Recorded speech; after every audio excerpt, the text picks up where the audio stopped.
السلام علیکم ورحمۃ اللہ وبرکاتہ۔ کیا حضور صلی اللہ علیہ وسلم کا سایہ تھا؟ ناظرین و اکرام، آج میں حاضر ہوں آپ کے سامنے ایک نئی ویڈیو کے ساتھ۔ ناظرین، ہمارے معاشرے میں ایک سوال بڑا گردش کرتا ہے، کیا نبی کریم صلی اللہ علیہ وسلم کا سایہ تھا یا نہیں تھا؟ اللہ تبارک و تعالی، سب سے پہلے یہ سوال، اس کا جواب ہم قرآن سے ڈھونڈیں گے، پھر نبی کے فرمان سے ڈھونڈیں گے، پھر ہمیں پتہ چلے گا کیا آیا نبی کریم صلی اللہ علیہ وسلم کا سایہ تھا؟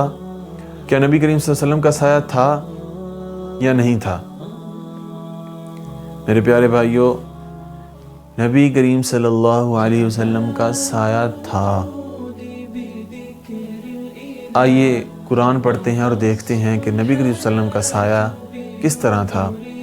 سورۃ الرعد آیت نمبر 15 میں اللہ تبارک و تعالی فرماتے ہیں، وَلِلَّهِ يَسْجُدُ مَنْ فِي السَّمَاوَاتِ وَالْأَرْضِ طَوْعًا وَكَرْهًا وَظِلَالُهُمْ بِالْغُدُوِّ وَالْآصَالِ۔ سورۃ الرعد آیت نمبر 15۔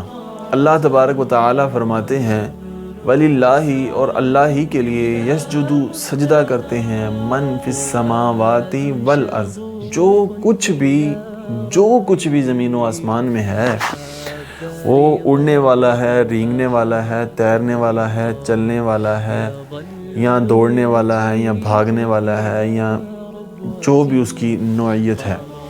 من فی السماوات والارض، جو کچھ زمین و آسمان میں ہے، وہ اللہ ہی کے لیے، اللہ ہی کو سجدہ کرتا ہے، طوعا و کرہا، خوشی سے بھی اور ناخوشی سے بھی سجدہ کرتا ہے، خوشی سے بھی کرتا ہے اور ناخوشی سے بھی کرتا ہے، طوعا و کرہا، چاہتے ہوئے بھی اور نہ چاہتے ہوئے بھی۔ وَظِلَالُهُمْ، توجہ کیجئے، وَظِلَالُهُمْ، اور ان کے سائے بھی، جو کچھ زمین و آسمان میں ہے اور جو کچھ ان کے سائے ہیں، وہ سبھی اللہ کو سجدہ کرتے ہیں، بالغدو والآصال، صبح بھی اور شام کو بھی۔ ناظرین اکرام، اس آیت میں اللہ تبارک و تعالی فرما رہے ہیں کہ جو کچھ زمین و آسمان میں اللہ نے پیدا کیا ہے، وہ اللہ کو سجدہ کرتا ہے، اور اس کا سایہ بھی اللہ کو سجدہ کرتا ہے۔ اور ناظرین اکرام، حضور اکرم صلی اللہ علیہ وسلم، اس بات میں کوئی شک نہیں ہے کہ اللہ تبارک و تعالی کی مخلوق ہیں۔ اللہ تبارک و تعالی نے انہیں پیدا کیا ہے۔ حضرت آمینہ ان کی والدہ ہیں، حضرت عبداللہ ان کے والد ہیں، اور اسی طرح جناب ان کا نسب نامہ ہے، ان کا شجرہ نسب ہے، سب کچھ ہے۔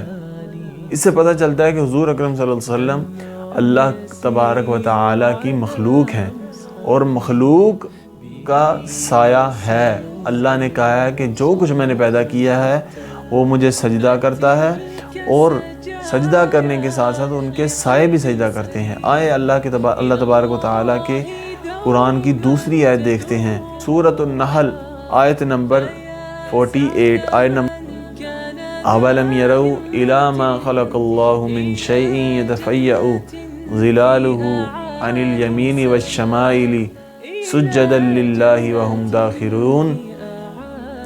سورۃ النحل آیت نمبر 15۔ اللہ تبارک و تعالی فرماتے ہیں، اولم یروا الی ما خلق اللہ من شیء، کیا وہ نہیں دیکھتے اس چیز کی طرف جو کچھ اللہ تبارک و تعالی نے پیدا کیا ہے، من شیء یتفیأ، اور جھکتے ہیں، ظلالہ، ان کے سائے، جو کچھ بھی اللہ نے پیدا کیا ہے ان کے سائے جھکتے ہیں اللہ کی طرف، دائیں جانب سے بھی بائیں جانب سے بھی اللہ تبارک و تعالی کے سامنے جھکتے ہیں۔ اگر وہ اٹھتے ہیں تو جھکتے ہیں، اگر جھکتے ہیں تو ان کے سائے جھکتے ہیں، اگر وہ اٹھتے ہیں تو ان کا سایہ جھکا ہوتا ہے۔ والشمائل سجدا للہ، اور دائیں اور بائیں جانب سے سجدن، سجدہ کرتے ہوئے، للہ، اللہ کے لیے، وہم داخرون، اور وہ عاجزی اختیار کرتے ہیں، عاجزی کرنے والے ہیں۔ اس بات میں کوئی کسی کا شک نہیں ہے، کسی کو کوئی اعتراض نہیں ہے کہ اللہ تبارک و تعالی کی مخلوق میں سے ہیں حضور اکرم صلی اللہ علیہ وسلم، اور ان کا سایہ ہے۔ اور جو بھائی کہتے ہیں کہ نبی کریم صلی اللہ علیہ وسلم نوری ہیں اور نوری کا سایہ نہیں ہوتا، میرے پیارے بھائی، اللہ تبارک و تعالی کے بارے میں تو کسی کو شک نہیں ہے کہ وہ نوری ہیں، اور ہاں، پیارے بھائی کہتے ہیں کہ اللہ کے رسول نوری ہیں اور نوری کا سایہ نہیں ہوتا. اگر اللہ کے نبی کا سایہ ہوتا تو وہ سایہ اگر کسی کے پاؤں کے نیچے آ جاتا تو نبی کریم صلی اللہ علیہ وسلم کے بے حرمتی ہو جاتی, بے ادبی ہو جاتی. پیارے بھائیو, اس چیز کو ایک مائنڈلی طور پر, دماغی طور پر سوچیں تو اللہ تبارک و تعالیٰ نے ایک سسٹم ایسا بنایا ہے کہ جب انسان کا یا کسی بھی چیز کا سایہ اس کے اوپر پاؤں رکھا جائے یا کوئی بھی چیز رکھی جائے, وہ سایہ نیچے نہیں رہتا, وہ سایہ اس چیز کے اوپر آ جاتا ہے. سایہ نیچے نہیں رہتا, سایہ اس چیز کے اوپر آ جاتا ہے. بے شک آپ آزما کے دیکھ لیجئے گا. اور ہاں, اگر نوری بھی ہیں تو نوری کا بھی سایہ ہے. اللہ تبارک و تعالیٰ کے محبوب علیہ الصلوۃ والسلام نے فرمایا کہ جب کسی محفل میں قرآن پڑھا جا رہا ہو اور محبوب کائنات کا فرمان پڑھا جا رہا ہو, یعنی اللہ اور اس کے رسول کا نام لیا جائے, اس محفل کو فرشتے اپنے پروں کے سائے کے نیچے کر لیتے ہیں. فرشتے اپنے پروں کے سائے کے نیچے ڈھانپ لیتے ہیں. فرشتے اپنے پروں کا سایہ کر دیتے ہیں. اور فرشتوں کے بارے میں کسی کا شک نہیں ہے کہ وہ نوری نہیں ہے. اب فرشتوں کا سایہ ہے, فرشتوں کے پروں کا سایہ ہے.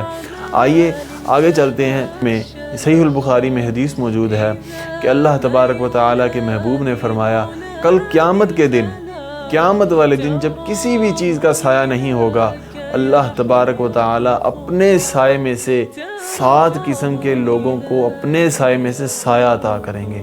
اپنے سائے میں سے, مطلب اللہ تبارک و تعالیٰ کا بھی سایہ ہے, اور اللہ کا سایہ ہے تو پھر محبوب کائنات کا تو بالاولیٰ سایہ ہے. اس سے پتہ چلتا ہے, قرآن کی طرف غور کریں, محبوب کے فرمان کی طرف غور کریں. اور ایک اور حدیث بتلاتا چلوں, حضرت زینب رضی اللہ تعالیٰ عنہ اور حضرت صفیہ رضی اللہ تعالیٰ عنہ, یہ دونوں ایک بار نبی کریم صلی اللہ علیہ وسلم کے ساتھ سفر میں تھی. اور یہ حدیث کافی طویل ہے, لمبی ہے, سلسلہ صحیحہ میں یہ حدیث موجود ہے کہ ان دونوں صحابیات میں اور ام المومنات میں جھگڑا ہو گیا. بات کسی حضرت صفیہ رضی اللہ تعالیٰ عنہ کا گھوڑا, ان کی سواری بیمار پڑ گئی, تو حضرت محمد رسول اللہ صلی اللہ علیہ وسلم نے حضرت زینب سے کہا کہ زینب, صفیہ کو ایک عدد سواری دے دیے یا گھوڑا دے دیں. تو حضرت زینب کہتی کہ میں اس حبشیہ کو, اس یہودیہ کو اپنا سواری دے دوں. تو محبوب کائنات اس بات سے ناراض ہو گئے. تو حضرت زینب رضی اللہ تعالیٰ عنہ سے کم و بیش 3 ماہ تک ناراض رہے. اور جس دن ناراضگی ختم ہوئی, حضرت محمد رسول اللہ صلی اللہ علیہ وسلم, حضرت زینب فرماتی ہیں کہ میں نے دیکھا کہ کوئی سایہ میری طرف بڑھ رہا ہے, اور اس سائے کی طرف جب میں نے دیکھا تو مجھے اس طرح محسوس ہو رہا کہ وہ سایہ حضور اکرم صلی اللہ علیہ وسلم کا ہے. اور جب میں نے اس سائے کی طرف نگاہ بڑھائی اور دیکھا کہ وہ سایہ کس آدمی کا ہے, کس شخصیت کا ہے, اور حضرت زینب کا شک صحیح نکلا, وہ سایہ حضور اکرم صلی اللہ علیہ وسلم کا سایہ تھا. پتہ چلا کہ میرے پیارے نبی کا سایہ موجود تھا, حضور اکرم صلی اللہ علیہ وسلم کا سایہ موجود تھا. جزاکم اللہ خیرا فی الدنیا و احسن الجزاء فی الآخرہ.